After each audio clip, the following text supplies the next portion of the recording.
We've seen that it's possible to reduce human emissions of greenhouse gases substantially. The technologies are within reach. We need energy efficiency, we need low carbon electricity, and we need electrification of parts of the economy like automobiles, like home heating, and some industrial processes to use that clean energy from clean electricity rather than the dirty energy coming from burning fossil fuels. How do we get there? What do we do? Now, one thing must be stressed from the start. Energy is so deeply embedded in our economy, in how we do everything, in industry, in transport, in our living, the organization of our cities. We can't make that transition to low carbon energy overnight. Even if we wanted to, the only way to dramatically reduce greenhouse gas emissions in the short term would be pretty catastrophic. We'd have to close down large parts of our economy. What we're really looking for, therefore, is a transition over the course of 30 to 40 years, not a sudden, abrupt end of emissions, but we need to move quickly because what science tells us is that we have to cut by half or more our total emissions by the mid-century, even as the world economy is expanding dramatically. So we've gotten the hints of what to do. What kinds of policies can be used to get there? Well, let's consider once again the main pillars. Energy efficiency, for example. What kinds of policies can be applied to raise the efficiency of our energy use? One standard kind of policy, which has been quite successful around the world, is to put appliance standards into effect through regulation. And places that put basic standards on automobile mileage per gallon, for example, or the energy use in refrigerators and air conditioners, or a shift from a heavy energy using traditional light bulb, the incandescent light bulb, to LEDs and to compact fluorescent light bulbs can be managed by appliance standards, and quite a lot of energy saving can be accomplished at very, very low cost or even at net economic savings. Building codes can make a big difference, and building codes are part of the normal policy framework of any normally run city. And we know that the quality at which buildings are built, the insulation materials, the ventilation properties, the placement of the cities, the use of roofs, the internal energy systems, whether it's furnaces and boilers or whether it's electric power sources, make a huge difference in the energy efficiency of buildings.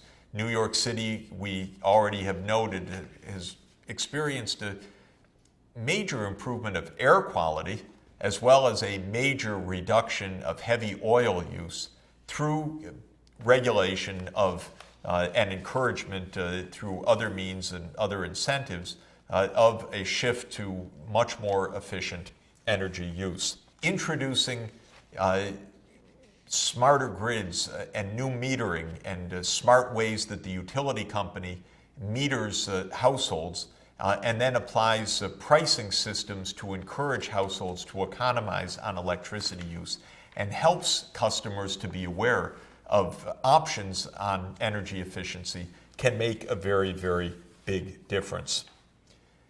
An even bigger part of the package in many places will come by shifting from fossil fuels entirely to zero or very low carbon energy sources.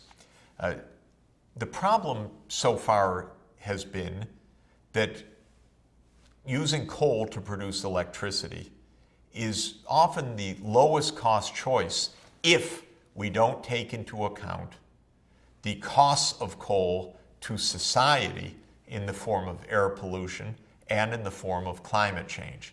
In other words, there's a basic economic problem that coal has high costs not reflected in the price of coal in the marketplace.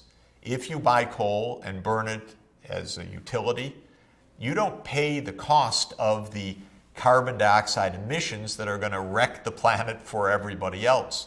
You're imposing a cost on others not reflected in the price that you yourself bear in using that coal. That's called an externality. A utility that is using coal to produce electricity is imposing an externality on the rest of the planet. And by the way, because that carbon dioxide sits in the atmosphere for centuries, it's imposing an externality even on generations that are not yet born and that can't fight back, can't sue the power company, can't protest, can't call on legislators to tell that power company use clean energy sources rather than the dirty CO2. And so we need to correct the market signals if a utility is going to choose a clean energy source like solar power or wind power, or if it's going to use a technology that allows it to capture the carbon dioxide that it would otherwise emit and store that carbon dioxide safely in some geologic reservoir, a technology called carbon capture and storage. No utility is going to choose the higher priced variety unless it is forced to bear the true costs of using coal, the cost to health and the cost to climate change. So economists rightly emphasize the need for corrective pricing, for market signals to tell the truth, to say to the utility, coal is too expensive if you take into account its true social costs. Well, how can market prices be corrected? They can be corrected in a variety of ways. One way is simple.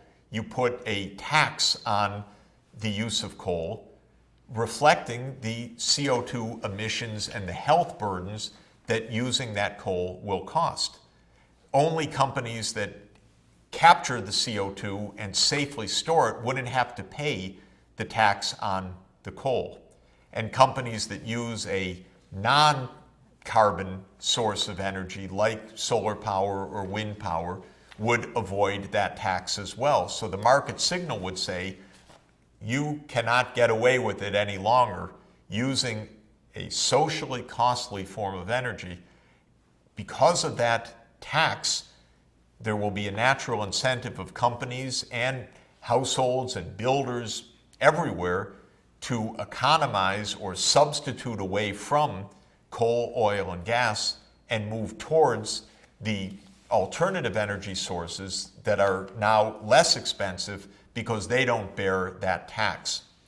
There's another system that can be used, which is that you're required to have a permit to emit carbon dioxide, and only a few and shrinking number of permits are given out each year. Those permits can trade. A company that has no alternative might buy permits from others, but it's expensive to buy that permit. It's like paying a tax, but instead of paying the tax to the government, you may effectively pay that extra cost to whoever is selling you that permit. It could be the government, by the way. So tradable permits for emissions or taxes on carbon are two ways to correct market prices. Another way to correct market prices is what's called feed-in tariffs. The government says to a utility company or a power generator, we'll buy electricity from you, but we'll pay an extra high price if the electricity that you're bringing into the system is clean. So rather than taxing the dirty stuff, you give an added incentive for power generation coming from wind power or from solar power. These are all ways to tilt the market in the right direction. They're not the end of the story, unfortunately, because we still need to improve the technologies for using the low carbon energy. The main problem with wind power is that the wind sometimes doesn't blow. This is an intermittent power supply. The main problem with solar power is too, nighttime and clouds. And so the reliability and predictability of solar power and the fact that it's only available certain hours of the day mean that solar and wind power and many other kinds of renewable energy need to be stored somehow, stored in batteries, stored in other solutions that are being developed right now. If the problem of storage of intermittent energy sources like wind and solar power can be solved at low cost because the existing solutions are fairly expensive, then there would be a dramatic breakthrough in reducing the overall costs of a low-carbon electricity system. All of this means that another part of the policy of decarbonizing the primary energy system is research and development. Government should be investing heavily in new technologies, for instance, in the storage of energy from intermittent power sources, or in understanding the safety and feasibility of very large-scale capture and geologic storage of carbon dioxide. Again, that idea that you continue to use fossil fuels, but you capture the CO2 before it goes into the air, and you put it safely underground. One of my very brilliant colleagues, Professor Klaus Lochner, is trying yet another idea which needs a lot of research and development, and that is to capture the CO2 directly already in the air through chemical means, and then to take the captured CO2 and to store it geologically. It's another possibility. Can that be done at a low enough cost to be economically feasible? In order to tap these low carbon energy sources, though, there's one more point that is crucial. Very often we have massive potential for renewable energy, but it's just not where people live. And then we need a transmission system to bring that low carbon energy to population centers. And that means that government needs to be involved with long distance transmission of low carbon electricity. That raises many technological issues and many financial issues as well. Here is one very important, I think, a potential breakthrough system that would link the great sunshine of North Africa and the Sahara Desert with the energy needs of Europe. This is called Desertec. It's a proposal that engineers put on the table a number of years ago to connect solar power coming mainly from North Africa and the Middle East with the very high energy use in Europe. And the solar power would be taken by long distance electricity transmission lines to Europe. Also shown here in the blue are the wind turbines. And so this is a system that would integrate wind turbines along the coast in general with solar power in the desert and very sunny regions, and enable Europe to shift from a fossil fuel-based electricity system to a nearly zero carbon energy system. It's a great plan. It requires a lot of research and development. It requires a lot of investment, but it illustrates how to make a big move to decarbonization. Here's a map of the United States, and the main message of this map shows how much potential we have for offshore wind. The northeast coast of the United States, from Virginia to Maine, for example, is extraordinarily windy. And if wind turbines were put up and down the northeast seacoast, just a bit offshore, there would be enough energy, roughly speaking, to provide all the power needed in the northeast of the United States. How many wind turbines do we have right now off the northeast coast? That would be zero. The permitting hasn't been given, the transmission lines, the decision, which is a public decision that that's the way we should go, has not been taken. And this is why corrective pricing plays a role, research and development plays a role, but also political leadership to help say to the American people or to other countries, look, we can go this way, this way, this way. We just can't stay business as usual. We could use the great wind power on our offshore coasts. We could use what you're looking at here, which is a wind field in South Dakota, where there's a lot of wind, but not too many people. So we would need long-distance transmission lines to bring that wind power from the Dakotas to the big population centers of the United States. We could decide for a massive deployment of solar technologies in the Mojave Desert in the American Southwest. Again, we'd have to have transmission lines to bring the power to the big population centers, but we have enough solar energy to provide a very significant fraction of the electricity needs of the United States. Political decisions. Not only market forces, but how our land and our coasts are going to be used. What's the least risk way? What is the safest direction? How are these costs going to be shared? What is the future of nuclear power? People are afraid of it, but they should be also afraid of coal-fired power plants. Nuclear power offers one way to a very low-carbon economy. Coal-fired power plants don't scare people, but should, because they more silently, out of the headlines, kill a lot of people and threaten the planet through greenhouse gas buildup. So what are we to make of these choices of nuclear energy? Of course, this divides scientists, it divides engineers, and it divides the public in a very strong way. My guess is that we will have nuclear power because many countries like China and India, and I believe the United States, will continue to deploy nuclear energy into the future. The question is how to make it safe and secure. So for all of these areas of decarbonization or electrification of the energy systems of automobiles, we require lots of public investment, R&D, political decisions, building of infrastructure, in other words, choices that by 2050 we must move to a low-carbon energy system, lest we continue as we're going and face the calamities that would be implied by that. Now, there's one more problem. I've indicated that we have technologies within reach, and they are getting better and better in wind power and solar power, lower costs. But technology is also not standing still for fossil fuels as well.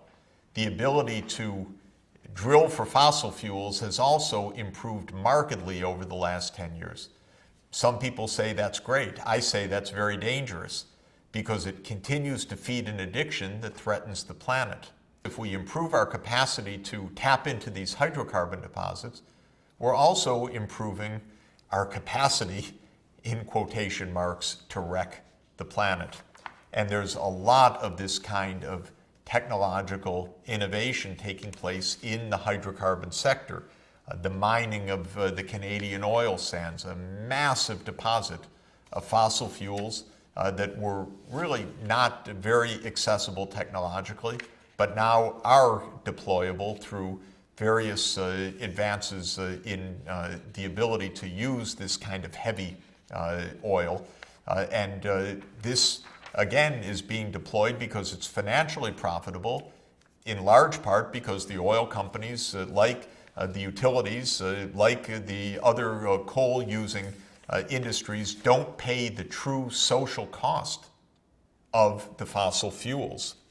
Or what is now one of the most contentious technological advances in recent years, the picture shown here of so-called horizontal drilling and hydrofracking or fracking or hydrofracturing of natural gas caught in shale rock. So with this way to put drills down and then turn them every which way, and to blast rock through a high pressure solution that fractures the rock and releases carbon dioxide, releases the methane, I should say, and releases therefore natural gas that can be burned for electricity generation.